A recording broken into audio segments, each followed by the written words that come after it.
One of the first Black military officers to lead an elite unit in combat today received the nation's highest award for bravery on the battlefield, righting what advocates say was a decades-long injustice. Jeff Bennett has the story and a conversation with retired Army Colonel Paris Davis. Recognition nearly 60 years overdue.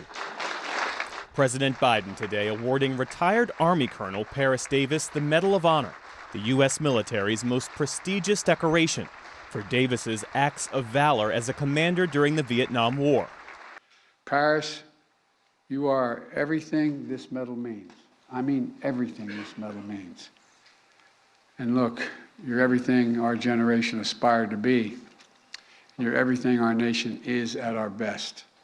Davis, now 83 years old, was one of the first Black officers to lead a U.S. Special Forces team in combat. On June 18, 1965, Davis, then a captain, led his team plus 95 South Vietnamese troops in a pre-dawn raid on a North Vietnamese army camp. When the raid started, a counterattack forced the group into a rice paddy with no cover. Every American was wounded, some stranded. Davis, shot and hit by grenade shrapnel, raced back to rescue his team.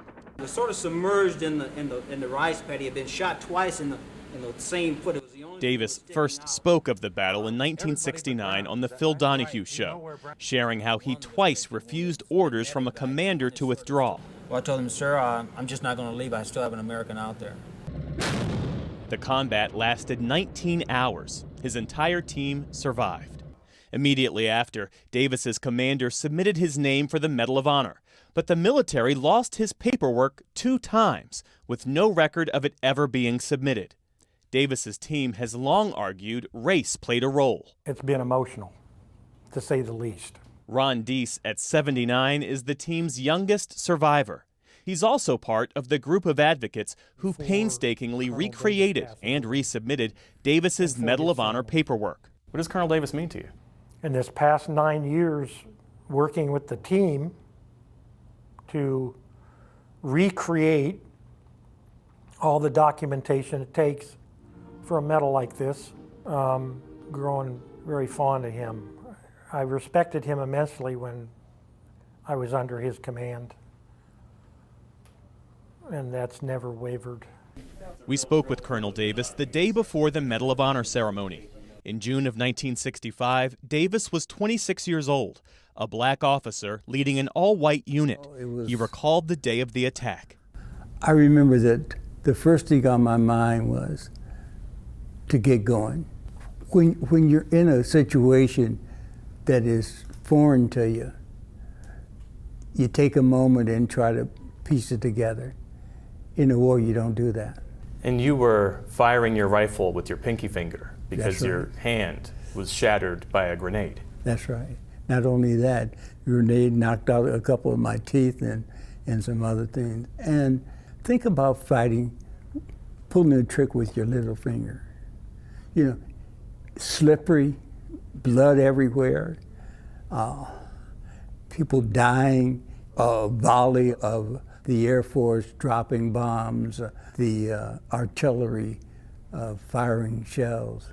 And all this is happening, and you got a couple of men down. And you twice disobeyed commands to withdraw, to effectively abandon your men. Well, it was really interesting because I'm trying to make a decision of how we can really handle the wounded. I understand he was a general officer, is saying, don't worry, just leave him there and we'll get him. And I said, we're not gonna go. It probably stopped me from being a general officer because I had disobeyed an order. Immediately after that, your commander submitted your name for the Medal of Honor. Yeah. But the paperwork inexplicably disappeared twice, and there was no record of the file. It strikes me that you didn't have to wonder much about the reason for that. The interesting thing there was the soldiers were saying, what's going on here? It brought to the fore racism and the difference of way whites are treated and blacks are treated. They had never, to my knowledge at that time, lost a Medal of Honor citation that was lost by a white guy. But it did with a black guy. And the soldiers knew it. And so it changed the whole complexion of war, especially when you're out there fighting with them and they know that it's not right. And the other thing is, more important than that, is the fact that I pulled guard duty. They thought that that was the thing that separated me from other officers, because when other officers had teams, they never pulled guard duty. If their lives were on the line when they were pulling guard duty, why couldn't mine? The other thing that we did was the fact that NCOs all ran patrols. I was on some of those patrols, not as a leader, but as a machine gunner. President Biden called you to inform you that you would receive the Medal of Honor. What was that moment like?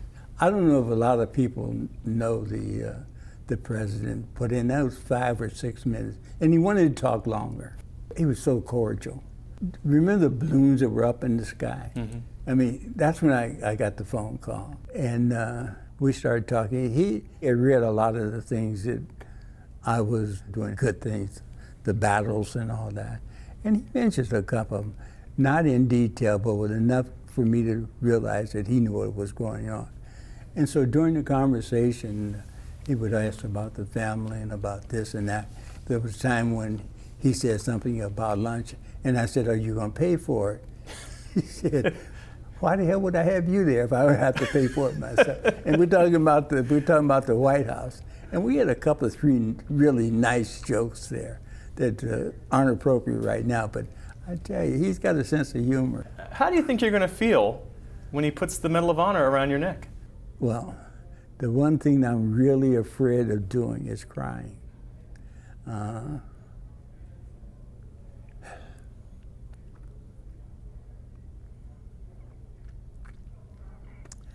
The medal means more to the black race than it means to me. For so long, we've had this reputation of not being part of America. I think this medal might settle that. And I think it's really important for something like this to happen. Luckily, it's happening to me. This medal means a lot. It means a lot to America to see that we're all capable of doing good. What's it like living for 60 years knowing that you deserved recognition for which you were wrongfully denied? The thing that bothered me the most is the military, knowing that, didn't have the gumption to give me a call to say, "Hey, we lost it and we can't find it." And then coming back and said, "We understand that someone put the second narrative in and we can't find it either." And I'm saying, "You're telling me you lost a citation twice?" And they said, No, we just can't find it twice." And I said, right. It was something that doesn't happen. You can name the number of people that have won the Medal of Honor, and to lose that citation really pissed me off. But when you find out that silence is the word, nobody calls, no one says anything for 50 years. Well, it's all being made right now. That is. The other thing is, I'm happy as a pig, and you know what, that it's going to be President Biden. Well, Colonel Davis, congratulations, sir. It is a real honor to speak with you. And there are lots of folks who thank you for your sacrifice, your patience, your diligence, your tenacity, your service. So thank you. No, thank you. I really appreciate it.